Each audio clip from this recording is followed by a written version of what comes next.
सिकंदर सिकंदर का जन्म 356 ईस्वी पूर्व में ग्रीक के मकदूनिया यानी मैसेडोनिया में हुआ था। उसका पिता फिलिप था जो मकदूनिया का राजा था। सिकंदर जब 20 साल का था तो उसके पिता फिलिप की हत्या कर दी गई। सिकंदर की मां ओलंपिया ने ही जहर देकर अपने पति की हत्या करवाई थी। अपने पिता की मृत्यु के पश्चात सिकंदर ने राजगद्दी पाने के लिए अपने सौतेले और चचेरे भाइयों का कत्ल कर दिया और मकदूनिया का राजा बन गया। सिकंदर का गुरु अरस्तु था जो एक बहुत ही प्रसिद्ध और महान दार्शनिक था। कई इतिहासकार मानते हैं कि वह अरस्तु ही था जिसने सिकंदर के मन में पूरी दुनिया जीतने का सपना जगाया। सिकंदर ने सबसे पहले मकदूनिया के आसपास के राज्यों को जीतना शुरू किया। मकदूनिया के आसपास के राज्य को जीतने के बाद उसने एशिया माइनर आधुनिक तुर्की की तरफ कूच किया। तुर्की के बाद उसने फारसी साम्राज्य को जीता।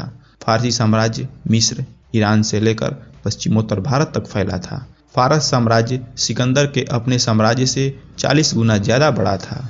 फारसी साम्राज्य का राजा शाहदारा था जिसे सिकंदर ने अलग अलग 3 युद्धों में हराकर उसके साम्राज्य को जीता, परंतु शाहदारा ने सिकंदर से संधि कर ली और अपनी एक पुत्री रुखसाना का विवाह उससे कर दिया। यह सिकंदर की योग्यता का ही परिणाम था कि उसकी छोटी सी सेना बड़ी बड़ी सेनाओं को मात दे दिया करती थी। सिकंदर की युद्ध रणनीतियों को आज भी यूरोप की किताबों में पढ़ाया जाता है।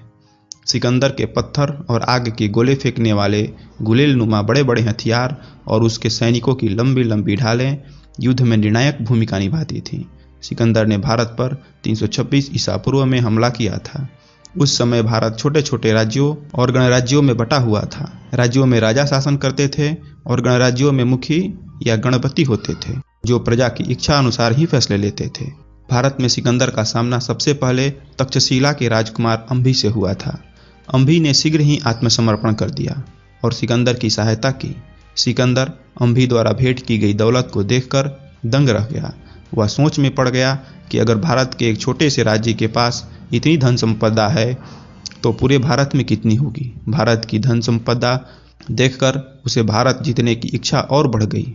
इधर तक्षशिला विश्वविद्यालय के एक आचार्य चाणक्य से भारत पर किसी विदेशी का हमला देखा न गया। चाणक्य ने भारतीय संस्कृति को बचाने के लिए सभी राज्यों से सिकंदर के विरुद्ध लड़ने का आग्रह किया, परंतु सभी राजा अपनी आपसी दुश्मनी की वजह से एक साथ न आए। चाणक्य ने सबसे शक्तिशाली राज्य मगध के राजा धनानंद से भी गुहार लगाई, परंतु उसने चाणक्य का अपमान कर महल से निकाल दिया। इसके बाद चाणक्य ने गणराज्यों से एक होने की अपील की, जिसमें वह काफी सफल रहे। इन गणराज्यों ने वापसी के समय सिकंदर को बहुत नुकसान पहुंचाया।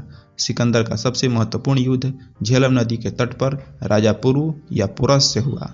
इस युद्ध को बितस्ता का युद्ध या हेडेस्पीच का युद्ध कहा जाता है। महाराजा पुरस सिंध, पंजाब सहित एक बहुत बड़े भूभाग के स्वामी थे और अपनी वीरता के लिए प्रसिद्ध थे।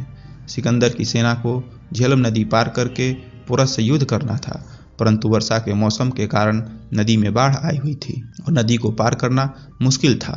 पर रात में किसी तरह यवन सेना नदी के पार पहुंच गई।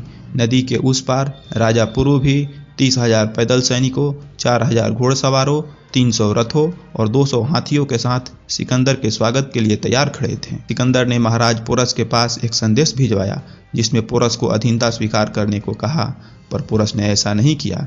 सिकंदर स्थल मार्ग द्वारा 325 ईसा पूर्व में भारत से लौट गया। सिकंदर भारत पर ही विजय पाना चाहता था, लेकिन उसे अपने सैनिकों की मर्जी के कारण ब्यास नदी से ही वापस लौट जाना पड़ा। वापस जाते हुए उसे मालव और क्षुद्रक आदि कई वीर हिंदू गणराज्यों से संगठित विद्रोह का सामना करना पड़ा, क्योंकि सिकंदर की योजना जाते जाते इनके क्षेत्रों को जीतने की थी। माना जाता है कि सभी गणराज्यों को एक साथ लाने में आचार्य चाणक्य का बहुत बड़ा योगदान था। इन सभी गणराज्यों ने सिकंदर को काफ़ी क्षति पहुंचाई और उसकी सेना के हौसले पस्त कर दिए। सिकंदर भारत में लगभग 19 महीने रहा। जब वह बेबीलोन यानी ईरान पहुंचा तो 323 ईसा पूर्व में 33 साल की उम्र में उसकी मौत हो गई। उसकी मौत का कारण मलेरिया बताया जाता है।